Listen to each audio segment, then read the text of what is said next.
Hello friends, I welcome you all to today's lecture on Administrative Tribunals, Nature, Powers, Procedure and Rules of Evidence.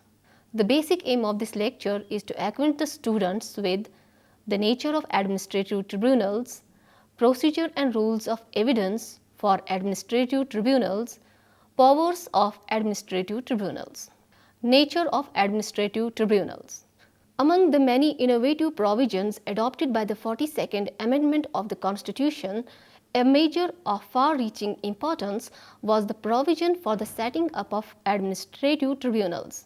Part 14A, which consists of two articles 323A and 323B, deals with these tribunals. Clause 1st of Article 323A provides for the adjudication or trial by administrative tribunals of disputes and complaints with respect to recruitment and conditions of service of persons appointed to public services and posts in connection with the affairs of the Union or of any state or of any local or other authority within the territory of India. The power to constitute such tribunals is vested exclusively in Parliament. Clause 2 of the same article provides that a law made by the Parliament under Clause 1st may provide for the establishment of an administrative tribunal for the Union and a separate administrative tribunal for each state or for two or more states. Specify the jurisdiction, powers and authority which may be exercised by such tribunals, and exclude the jurisdiction of all courts except the special jurisdiction of the Supreme Court under Article 136. Article 323B empowers Parliament or state legislatures to set up tribunals for matters other than those covered by Clause 2 of Article 323A. The matters to be covered by such tribunals are levy, assessment, collection and enforcement of any tax, foreign exchange, import and export across customs frontiers, industrial and labor disputes, matters connected with land reforms covered by Article 31A, sealing on urban property, elections to either House of Parliament or legislatures of the states, and production, procurement, supply and distribution of foodstuffs or other essential goods. A law made under the above provisions may provide for the establishment of a hierarchy of tribunals and specify the jurisdiction, powers and authority which may be exercised by each of them. Such law may also provide for the procedure to be followed by these tribunals and exclude the jurisdiction of all courts except the Supreme Court of India. Tribunals have a role in securing administrative justice for citizens and others affected by public decision making. The overview role of tribunals in providing a check on systematic problems in public administration is perhaps a more recently articulated objective of the system of tribunals. Professor Wade highlighted important advantage of a special administrative tribunal in its ability to deal with questions of commercial policy rather than of law, which were unsuitable for the ordinary courts. However, he provided additional reasons for the creation of tribunals in these terms. I quote, "But the social legislation of the 20th century demanded tribunals for purely administrative reasons. They could offer speedier, cheaper and more accessible procedure essential for the administration of welfare schemes involving large number of small claims. The process of the courts of law is elaborate, slow and costly. Its defects are those of its merits, for the object is to provide the highest standard of justice. Generally speaking, the public wants the best possible article and is prepared to pay for it. But in administrating social services, the aim is different. The aim is not the best article at any price, but the best article that is consistent with the efficient administration. disputes must be disposed of quickly and cheaply for the benefit of the public as well as for that of the claimant.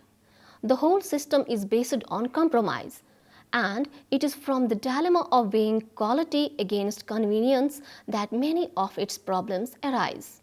Unquote. Tribunals have proved to be a convenient public administration tool for dealing with areas of public decision making where the public has demanded administrative justice in relation to a public decision affecting a person's personal, financial, or proprietary rights. Public confidence in decision making has required commercial, personal, or other matters of some technical complexity to be considered by an independent and sometimes expert panel of persons who are able to operate largely, if not entirely, free from the public policy direction of the government of the day.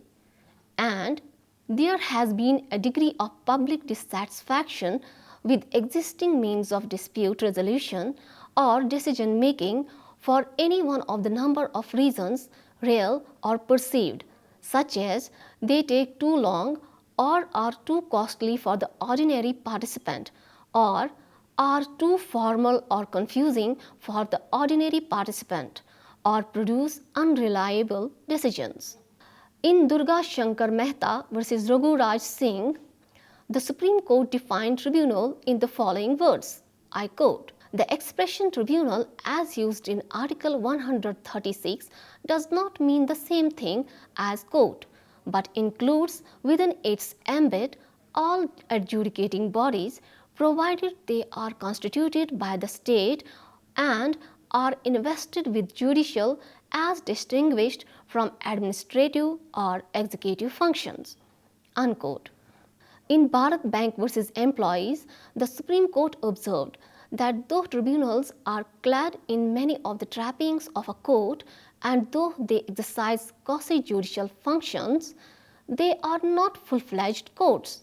Thus, a tribunal is an adjudicating body which decides controversies between the parties and exercises judicial powers as distinguished from purely administrative functions, and thus possesses some of the trappings of a court but not all.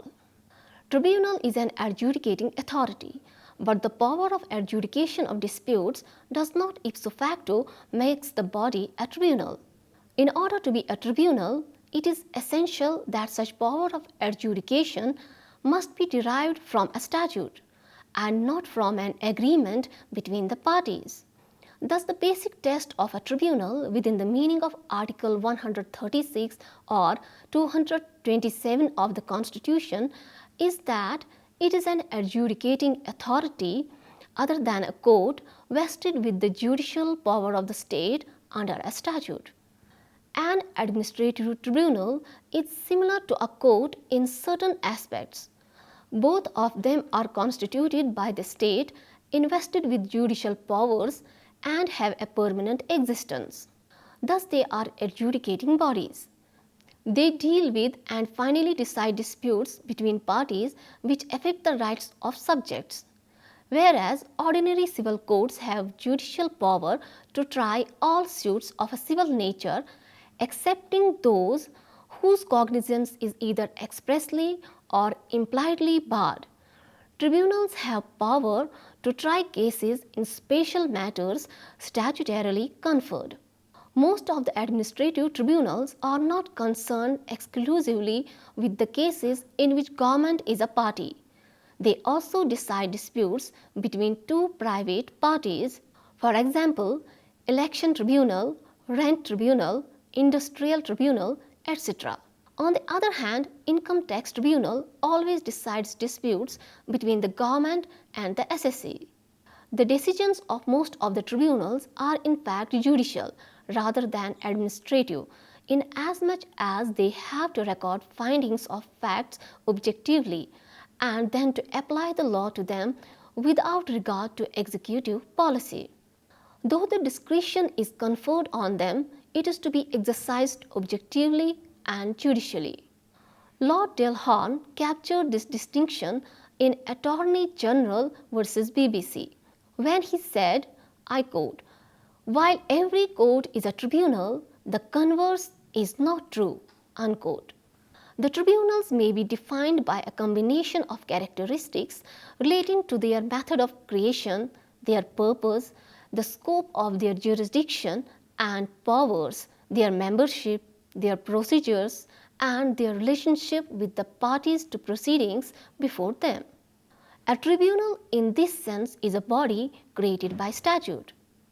Its purpose is to determine a person's legal position in respect of a private law dispute or a public law entitlement, whether initially or on appeal. It is given only a narrow and limited jurisdiction, but that jurisdiction is conferred generally and is not limited to any individual case. The members are likely to be expert in the jurisdiction. They are not limited to lawyers and may include others with relevant knowledge and experience. The procedures are likely to be relatively simple and user-friendly. Finally, it is independent of the parties to the proceedings. In other words, the tribunal is an expert, independent standing statutory body available to deal with all those cases within its jurisdiction and easily accessible by users. Thus, taking into account the functions being performed and the powers being exercised by the administrative tribunals, they are neither exclusively judicial nor exclusively administrative bodies, but are partly administrative and partly judicial authorities. Rules of procedure and evidence. Administrative tribunals have inherent powers to regulate their own procedure subject to the statutory requirements. Generally, these tribunals are invested with powers conferred on civil courts by the Code of Civil Procedure 1908 in respect of summoning of witnesses and enforcement of attendance, discovery and inspection, production of documents, etc. The proceedings of administrative tribunals are deemed to be judicial proceedings for the purposes of sections 193, 195 and 228 of the Indian Penal Code 1860 and sections 345 and 346 of the Code of Criminal Procedure 1973. But these tribunals are not bound by strict rules of procedure and evidence, provided that they observe principles of natural justice and fair play. In Dageshwari Cotton Mills versus CIT, Supreme Court observed that the income tax officer was not fettered by technical rules of evidence and pleadings and was entitled to act on materials which might not be accepted as evidence in a court of law. In R versus Deputy Industrial Injuries Commissioner, Justice Diplock held, I quote, "The requirement that a person exercising quasi-judicial functions must base his decision on evidence means no more than it must be based upon material which tends logically to show the existence or non-existence of facts relevant to the issue to be determined, or to show the likelihood or unlikelihood of the occurrence of some future event, the occurrence of which would be relevant. It means that he must not spin a coin or consult an astrologer, but he must take into account any material which as a matter of reason has some probative value. The weight to be attached to it is a matter for the person to whom Parliament has entrusted the responsibility of deciding the issue.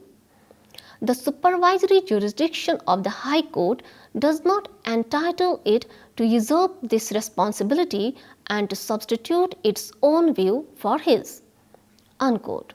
Justice Reddy in Brearley Electricity Company versus Workman observed, "It is inconceivable that the tribunal can act on what is not evidence such as hearsay, nor can it justify the tribunal in basing its award on copies of documents when the originals which are in existence are not produced and proved by one of the methods, either by affidavit or by witness who have executed them, if they are alive and can be produced."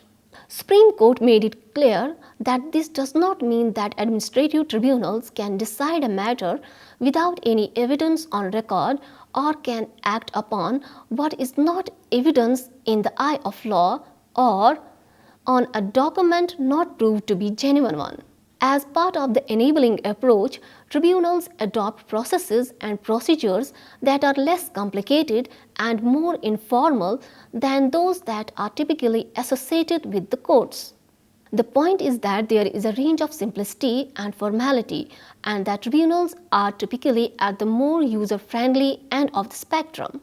The opportunity for the judicial review is restricted. Provision of oral hearing is not there. Summary trials do not take into account precedents. Such courts do not observe uniform procedures. Sometimes appeals to the ordinary court of law are not permitted. Powers of administrative tribunals. There is no inherent power of review with any authority, and the said power can be exercised only if it is conferred by the relevant statute.